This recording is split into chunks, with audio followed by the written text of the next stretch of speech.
Bem-vindo aos relatos assustadores. Primeiro relato: a escola abandonada. Foi numa noite que a gente decidiu explorar essa escola abandonada, a tal que diziam ter sido construída sobre os restos de um antigo manicômio do século XIX. O lugar já tinha sido uma tentativa de apagar um passado pesado de maus-tratos e suicídios ao ser transformado numa escola, mas as coisas não foram muito bem por lá.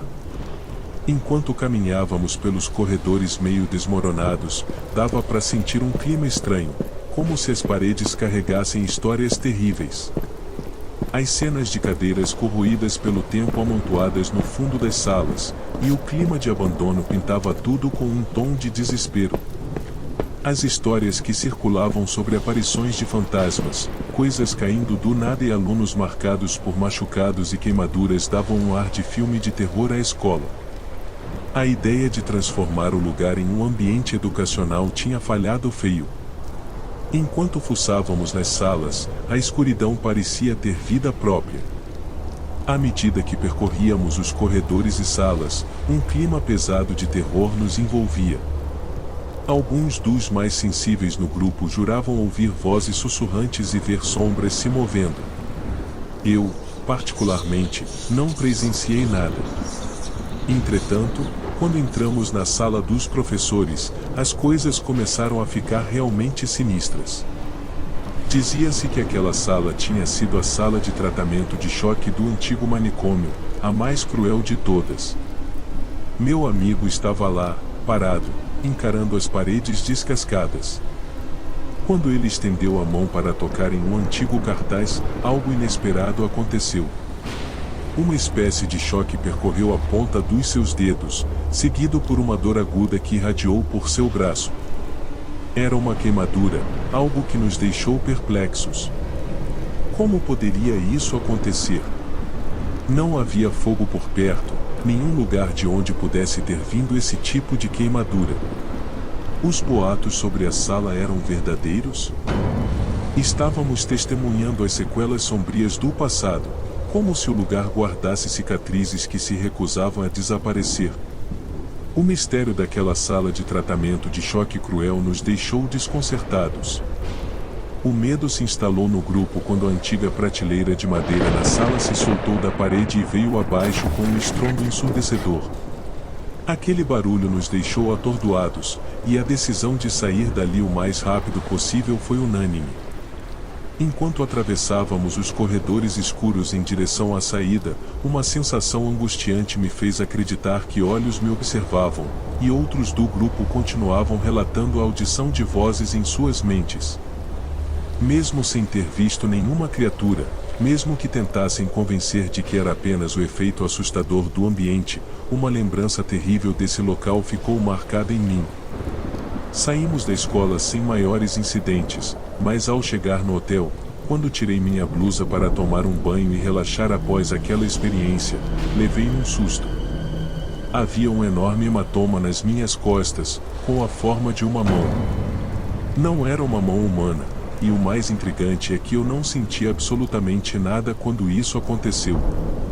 Era como se algo, de alguma forma, tivesse tentado me agarrar. Essa descoberta deixou-me perplexo, e enquanto encarava aquele hematoma no espelho, senti um arrepio que percorreu minha espinha. A experiência na escola abandonada tinha deixado marcas físicas em mim, como se algo sobrenatural tivesse deixado uma impressão indelével em minha pele. A noite, antes apenas sombras e murmúrios, agora se manifestava de maneiras inesperadas, transformando uma aventura curiosa em uma memória assombrada por acontecimentos inexplicáveis. Segundo relato: a invocação do mal. Eu, particularmente, nunca fui muito de acreditar nessas lendas de internet sobre espíritos e assombrações. Não era que eu duvidasse, mas também não me sentia confortável tocando nesse assunto. Já meu amigo, ele era o extremo oposto, e adorava brincar com essas coisas. Durante os intervalos na escola, Sempre que íamos ao banheiro, lá estava ele encarando o espelho e fazendo piadas com aquelas lendas antigas, tipo chamar espíritos no espelho. Ele chamava várias vezes, ria e zombava, dizendo que essas coisas não eram de nada, que os vivos é que mandavam. Eu só ficava olhando de longe, mesmo não acreditando, insistia para que ele não brincasse com essas coisas. Mas ele adorava bancar o corajoso. Foi em um desses momentos, quando ele estava lá xingando os espíritos que supostamente tinha invocado no espelho, que um barulho estranho ecoou atrás de nós. Nós estávamos sozinhos, sem mais ninguém por perto, e não tinha nada no chão, mas parecia de verdade que algo tinha caído. Meu amigo aproveitou, e, mais uma vez, zombou da situação perguntando, é o melhor que vocês podem fazer, e riu alto. Aquilo mexeu comigo, mesmo que eu não levasse a sério essas coisas, a sensação de que algo invisível estava reagindo à provocação dele de uma forma estranha me deixou arrepiado. Depois daquele dia peculiar, meu amigo começou a faltar na escola. Ele dizia que não estava se sentindo bem. No começo, achei que fosse apenas uma coincidência, talvez uma gripe ou algo do tipo. Mas à medida que os dias passavam e ele continuava ausente, começou a surgir uma sensação estranha, uma espécie de inquietação no ar. Preocupado, fui até sua casa, e ele estava pálido e visivelmente abatido. Perguntei o que estava acontecendo, mas ele evitava falar sobre o assunto. Eu insistia para que ele contasse, mas ele apenas murmurava sobre sentir uma presença estranha, algo o observando. Parecia que a brincadeira tinha desencadeado algo que ele não conseguia compreender, algo que o assombrava mesmo fora da escola. Conforme os dias se transformavam em semanas, a saúde dele piorava, e a ansiedade se espalhava entre nós. Ele estava se tornando uma versão sombria da pessoa brincalhona que costumava ser. E mesmo que eu continuasse duvidando do sobrenatural, não podia ignorar a mudança assustadora que estava ocorrendo com meu amigo. Com o passar das semanas, meu amigo se tornou irreconhecível. Estava extremamente magro, incapaz de comer ou dormir direito. Ele insistia que olhos o observavam constantemente, e a pressão desses olhares estava perturbando sua sanidade. A mãe dele estava desesperada. Levou-o a vários médicos, mas nenhum conseguia diagnosticar ou tratar a condição dele. Os profissionais da saúde insistiam que era estresse. A sombra que pairava sobre ele desde aquela brincadeira no banheiro parecia ter se tornado uma presença constante, algo mais do que simples estresse. Eu tentava apoiar meu amigo da melhor forma possível, mas a sensação de impotência era avassaladora.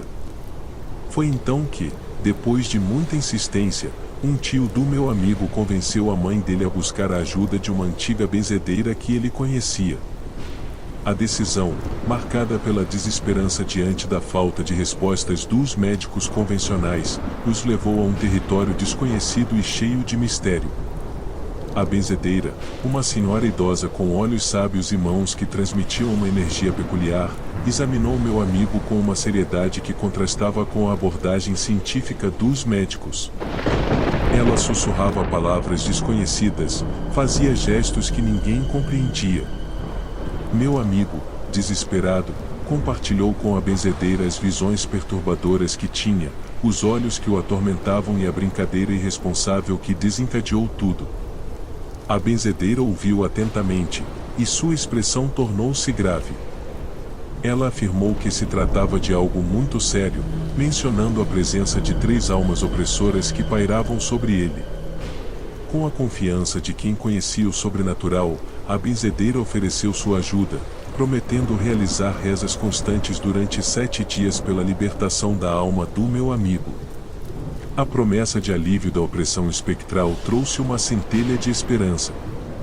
Os 7 dias se desenrolaram com a intensidade das preces da benzedeira, e, surpreendentemente, meu amigo começou a melhorar. A aura de desesperança que antes o envolvia deu lugar a uma sensação de alívio. A benzedeira, parecia ter desempenhado um papel fundamental na liberação das presenças indesejadas que o atormentavam. Aquela experiência, marcada pela intervenção da benzedeira e a melhora real do meu amigo, transformou para sempre nossa perspectiva em relação ao mundo sobrenatural. O ceticismo foi substituído por uma aceitação da existência de forças além do alcance da compreensão humana comum. A dúvida se desfez diante da evidência viva de que, às vezes, o inexplicável é parte da nossa realidade. Terceiro relato. A escola à noite. Escrevo este relato sobre uma antiga experiência, aconteceu há cerca de 15 anos atrás. A galera estava toda animada para uma excursão, era um acampamento na chácara.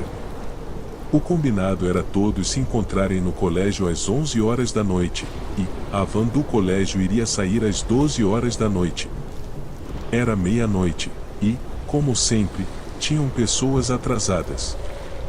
Para passar o tempo, eu e mais alguns amigos decidimos explorar os corredores escuros do colégio.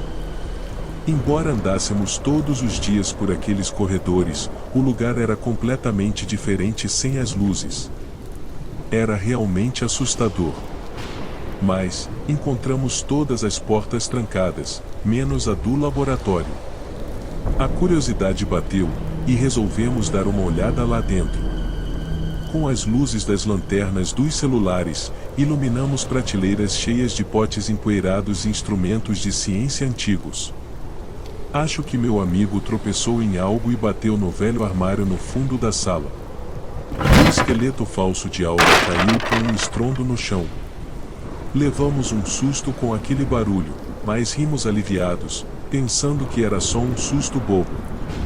Mas, enquanto tentávamos devolver o esqueleto para o fundo do armário, algo estranho aconteceu. No fundo do armário, entre sombras e poeira, tive a impressão de ver olhos brancos, parecendo observar cada movimento nosso. A sensação de estar sendo observado nos deixou arrepiados, mas continuamos tentando colocar o esqueleto de volta, era muito pesado. Finalmente, conseguimos recolocar o esqueleto no armário e fechamos as portas. Mas, ao nos afastarmos, a porta do armário se abriu novamente, dessa vez sozinho. Como se tivesse vida própria, e o esqueleto caiu no chão mais uma vez. Quando o esqueleto caiu no chão, todo mundo ficou se encarando, e um dos caras do grupo gritou: "Você não fechou a porta direito." Fiquei observando de longe dessa vez, lembrando daqueles olhos no fundo do armário, enquanto 3 corajosos foram lá recolocar o esqueleto.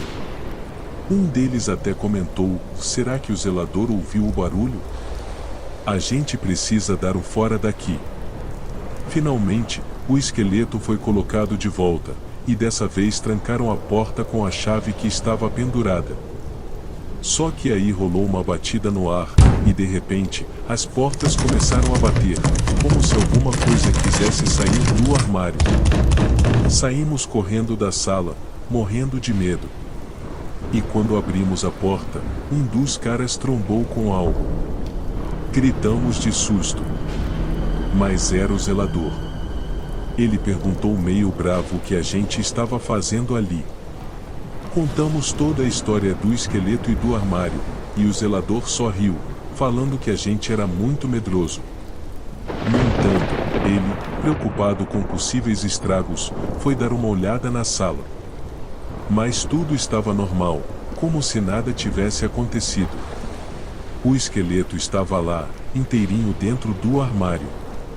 O zelador trancou o laboratório, e a gente foi correndo para a entrada do colégio, onde a van já tinha chegado. Nunca entendemos o que aconteceu naquela sala, mas ficamos com um medo danado daquele esqueleto e do armário. Pelo resto do ano, evitamos ao máximo entrar naquela sala com as luzes apagadas. Obrigado por assistir. Contamos com seu apoio. Se inscreva no canal. Curta o vídeo e compartilhe com seus amigos. Até o próximo vídeo.